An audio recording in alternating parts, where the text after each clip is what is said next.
يا نبي سلام عليك يا رسول سلام عليك يا حبيب بسم اللہ الرحمن الرحیم۔ ابر کرم کے ناظرین، مدینہ طیبہ کی محبت کلید ایمان ہے۔ روضہ رسول کریم صلی اللہ علیہ وآلہ وسلم کی حاضری ہر بندہ مومن کی حسرت ہے۔ ہر کامل ایمان والا اس کی پہلی اور آخری تمنا یہی ہوتی ہے کہ مجھے بارگاہ مصطفیٰ کریم صلی اللہ علیہ وآلہ وسلم اس کی حاضری نصیب ہو جائے۔ اور وہ حاضری کتنی شان والی ہے، منظار قبری وجبت لہو شفاعتی کی نوید، اور وہ مجدہ جاں فضا پوری امت کو نبی پاک صلی اللہ علیہ وآلہ وسلم نے قیامت تک کے لیے عطا فرما دیا۔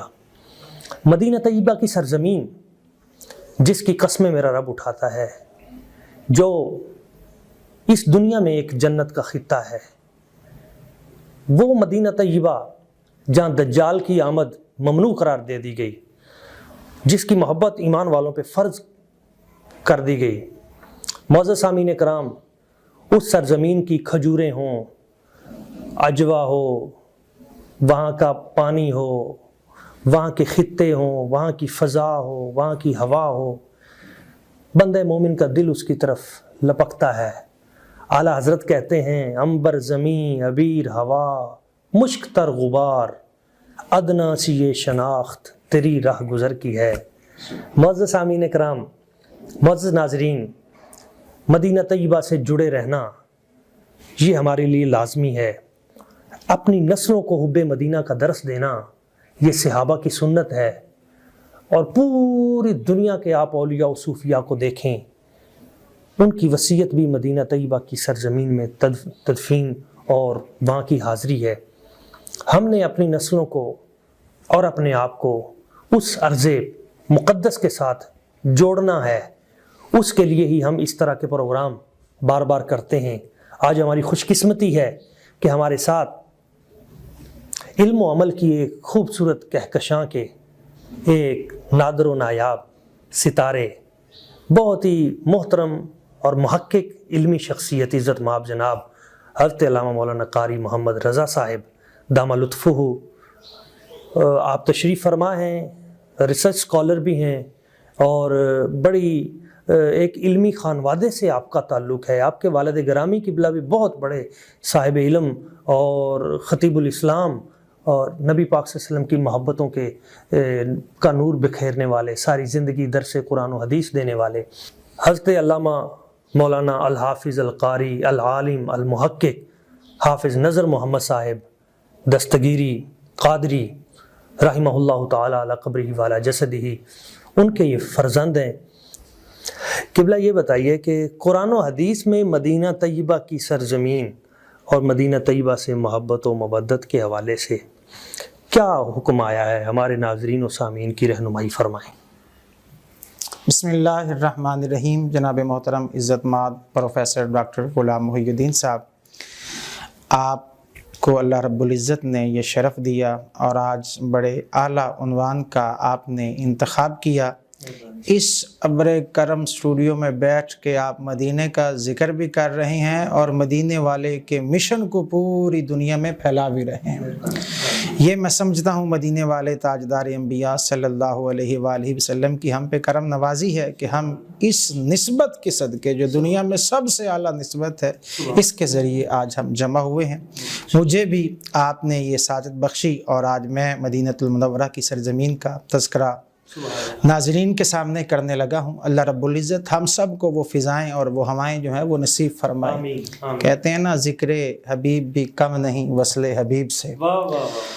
تو قرآن مجید فرقان حمید اللہ تعالیٰ کی آخری کتاب ہے۔ اللہ تعالیٰ تو سارے جہانوں کا خالق و مالک ہے، ساری زمین اسی نے بنائی ہے، لیکن جب ہم قرآن پاک پڑھتے ہیں تو اللہ رب العزت نے ایمان والوں کو بہت بڑی بشارت دی ہے، وَلَوْ أَنَّهُمْ إِذ ظَلَمُوا أَنفُسَهُمْ جَاءُوكَ، کہ جب تم اپنی جانوں پہ ظلم کر لو فاستغفر اللہ، تو پھر تم اللہ سے بخشش مغفرت طلب کرو، واستغفر لهم الرسول، اور اللہ کے رسول صلی اللہ علیہ وآلہ وسلم بھی جب تمہاری بخشش و مغفرت طلب کریں گے تو پھر کیا ہوگا؟ لوجد اللہ توابا رحیما، اللہ تعالیٰ تمہاری توبہ بھی قبول فرمائے گا اور ساتھ ساتھ تم پہ مزید رحم بھی فرمائے گا۔ سبحان اللہ، سبحان اللہ۔ یعنی اگر ہم دیکھتے ہیں ہر چھوٹے سے چھوٹی نافرمانی اور ہر چھوٹے سے چھوٹے گناہ کو لے کر بڑے گناہ تک ظلم ہے اپنی جانوں پر، جیسا کہ سب سے بڑا گناہ شرک ہے۔ اللہ رب العزت نے قرآن پاک میں فرمایا ان الشرک لظلم عظیم، شرک بہت بڑا ظلم ہے۔ تو اللہ تعالیٰ بتا رہا ہے کہ ایمان والا کسی وقت بھی بہک سکتا ہے، بھٹک سکتا ہے۔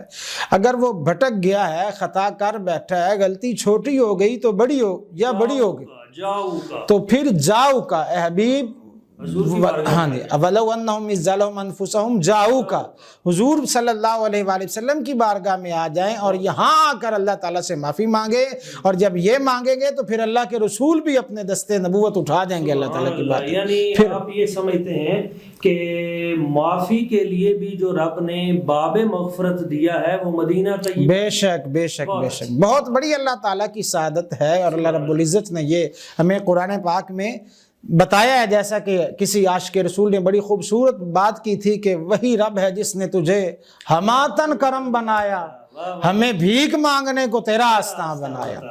کہ معافی اگر ہم نے مانگنی ہے تو ہمیں یہ حکم قیامت تک کے لیے ہے، اور قرآن پاک کی ہر آیت کو قیامت تک کے لیے۔ آج بھی اگر کوئی ظلم کرتا ہے، گناہ ہو جاتا ہے، غلطی سرزد ہو جاتی ہے، تو وہ در رسول پہنچ جائے یا اپنے آپ کو گھر بیٹھے نبی پاک کی بارگاہ میں حاضر کر دے۔ میں نے یہی پیغام دیا تھا یہ کرونا کے حوالے سے کہ ہمارے جو ارباب اقتدار ہیں وہ آج بھی اکٹھے ہو کر حضور کی بارگاہ میں حاضری تھے۔ وہاں سے خیر صرف اس دور میں نہیں بٹتی تھی، آج بھی خیر اسی طرح بٹ رہی ہے، بالکل بٹ رہی ہے۔ اور جیسے وَلَلْآخِرَةُ خَيْرٌ لَكَ مِنَ الْأُولَىٰ ہے، ہر آنے والے لمحے بہتر سے بہتر، تو وہ خیر کا سرچشمہ، اس کا فیض بھی اسی طرح بڑھتا جا رہا ہے، بے شک بڑھتا جائے گا۔ اور اللہ رب العزت ہمارے ارباب اقتدار کو، عالم اسلام کے جو ہیں، ان کو یہ شعور اور یہ فراست دے دے کہ ان کو یہ اثر ہو جائے۔ اور وہ آیت بھی ہے اس حوالے سے، اس حوالے سے اگر ہم پڑھتے ہیں قرآن پاک میں اللہ رب العزت نے یہ بھی فرمایا وَمَن يَخْرُجُ مِن بَيْتِهِ مُهَاجِرًا إِلَى اللَّهِ وَرَسُولِهِ، جو اپنے گھر سے نکلتا ہے اللہ کے لیے اور اللہ کے رسول کے لیے، گھر سے نکل پڑا ہے، صرف اللہ کے لیے نہیں، وَرَسُولِهِ، اور اللہ کے رسول کے لیے، پھر کیا ہوتا ہے ثُمَّ يُدْرِكُهُ الْمَوْتُ، پھر اس سے اگر راستے میں بھی چلتے چلتے موت آ جاتی ہے فَقَدْ وَقَعَ أَجْرُهُ عَلَى اللَّهِ، اس کا اجر بھی پھر اللہ کے ذمہ ہے۔ یعنی یہ ایسی سرزمین ہے جس میں زندگی بھی پیاری ہے، بندگی بھی پیاری ہے، حیات بھی پیاری ہے، اور وفات بھی پیاری ہے، زندگی بھی اور موت بھی۔ جب مدینہ طیبہ کی ایک ایسی سرزمین ہے، ہاں راتیں بھی مدینے کی، باتیں بھی مدینے کی، جینے میں وہ جینا ہے، کیا بات ہے جینے کی۔ اسی لیے آگے ہم قرآن پاک پڑھتے ہیں 30ویں پارے میں سورۃ البلد میں اللہ رب العزت فرماتا ہے، وہ ساری کائنات کا خالق و مالک ہے، لیکن جہاں میرے کریم نبی کا آستہ ہے فرماتا ہے لا اقسم بہذا البلد وانت حل بہذا البلد، کہ میں اس شہر کی قسم اٹھاتا ہوں، اس لیے نہیں کہ یہاں مکہ المکرمہ ہے، یہاں بیت اللہ ہے، یہاں صفا مروہ ہے، یہاں جو ہے بہت سی نشانی ہے، بلکہ وانت نسبت کی جہاں حبیب آپ واقع ہیں، انت حل بہذا البلد، جہاں آپ ٹھہرتے ہیں میں اس شہر کی قسم اٹھاتا ہوں۔ اگر آپ مکے میں ہیں تو میں رب مکے کی قسمیں اٹھاتا ہوں، مدینے میں ہے تو مدینے کی قسمیں اٹھاتا ہوں، اگر آپ کسی غار میں آ گئے تو میں اس یار غار اور غار کی قسمیں اٹھاتا ہوں، اگر آج آپ مزار میں آ گئے تو میں اس مزار کی قسمیں اٹھاتا ہوں۔ یعنی وجود مصطفیٰ جہاں ہوگا وہ جگہ پاکیزہ، یہی حضرت امام مالک رضی اللہ تعالیٰ عنہ کا فتویٰ بھی ہے کہ وہ مٹی جو وجود مصطفیٰ کریم صلی اللہ علیہ وآلہ وسلم کے ساتھ لگی ہوئی ہے وہ اللہ کریم کے عرش سے بھی افضل و اعلیٰ ہے۔ معزز ناظرین، آپ سن رہے تھے حضور قبلہ کی بڑی خوبصورت باتیں مدینہ طیبہ کی سرزمین سے قرآن مجید، اور آپ دیکھیں قبلہ وہ سرزمین مقدس معطر و معمبر جہاں بڑے بڑے اولیاء کرام جاتے ہیں۔ حضرت عبداللہ بن عمر جو صحابی رسول ہیں وہ حضور کے منبر پہ اپنا دست ایسے پھیرتے ہیں، پھر اپنے چہرے پہ لگاتے ہیں۔ پوچھا کیوں اس طرح کرتے ہو؟ کہا یہ وہ منبر ہے جس کی نسبت حضور کی ذات برکات کے ساتھ ہے، اس لیے چومتا ہوں۔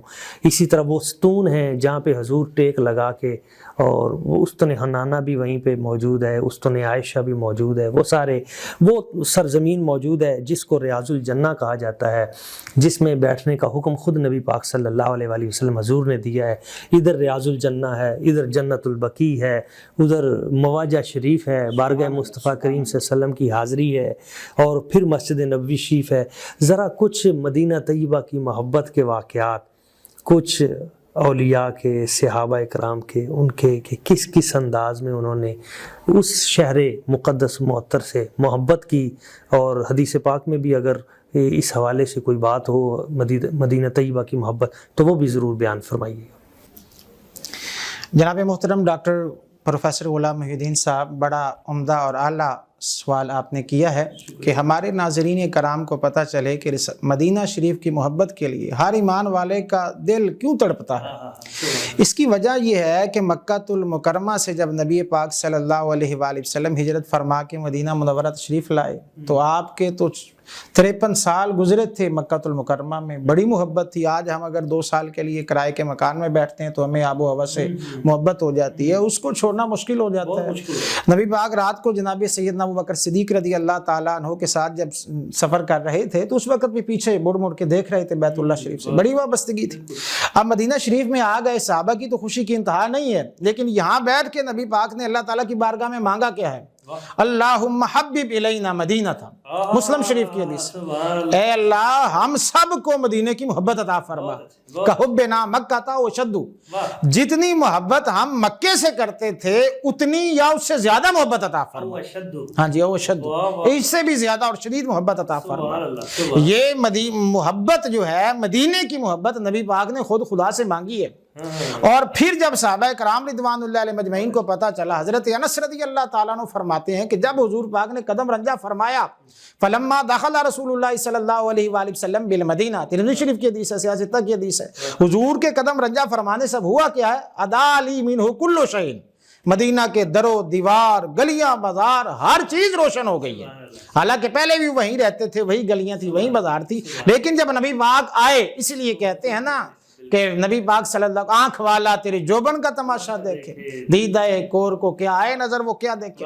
حضرت عمر فاروق رضی اللہ تعالیٰ عنہ امیر المومنین ہیں، خلیفۃ المسلمین ہیں، شیطان جن کے نام سے بھاگ جاتا ہے، اور نبی محترم صلی اللہ علیہ وآلہ وسلم نے فرمایا جعل الحق علی لسان عمر، اللہ نے حق عمر کی زبان پہ رکھا ہے. اللہ نبی پاک کی مراد ہیں، حضور پاک نے دعا مانگی ہے. اب حضرت عمر فاروق کے لیے تو تاجدار انبیاء دعا مانگ رہے ہیں، اور حضرت عمر فاروق خدا سے کیا مانگ رہے ہیں؟ اللہم ارزقنی شہادۃ فی سبیلک وجعل موتی فی بلد رسولک، یا اللہ مجھے شہادت کی موت بھی عطا فرما لیکن اپنے رسول کے شہر میں عطا فرما، اس شہر میں. یہ ہجرت کر کے آئے ہیں، قبیلہ وہی ہے، خاندان وہی ہے، مکہ وہی ہے. ہجرت کے بعد آپ کو ملے گا نہیں کسی صحابی نے مکے میں مرنے کی دعا مانگی، مرنا. حضرت عثمان غنی حضرت عثمان غنی ذوالنورین، بالکل بالکل خلیفۃ المسلمین تھے، سب کچھ آپ کے پاس تھا، کہیں جاتے مدینہ کے باہر نہیں جا سکتے. کہا چلے پھر ہمیں مرنے دیجیے. حضرت مولا علی کہتے ہیں جی ہم ان سبائیوں سے ہم لڑتے ہیں، کہا نہیں میں حضور کی سرزمین کو رنگین خون سے نہیں کرنا، بے ادبی نہ ہو جائے میری ذات اور میرے خون کی وجہ سے.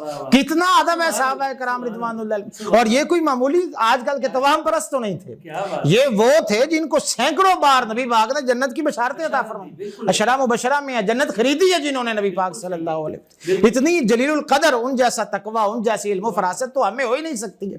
اتنے بڑے جلیل القدر اعلیٰ زیرک بزنس مین تاجر ہوں اور پھر بھی اگر محبت کر رہے ہیں تو شہر مدینہ المنورہ سے کر رہے ہیں.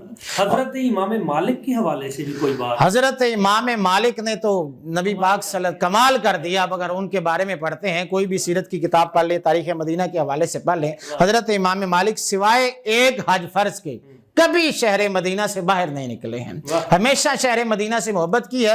اور مجھے وہ یاد آ گیا کسی کا شعر کہ جس طرح امام مالک نے نبی پاک صلی اللہ علیہ وآلہ وسلم کے اس مبارک شہر سے محبت کی. کہتے ہیں مثال نقش قدم بیٹھ کوئے جانا میں، مثال نقش قدم بیٹھ کوئے جانا میں، تمہیں اٹھا تو سکے کوئی مگر تمہیں مٹا تو سکے کوئی مگر اٹھا نہ سکے.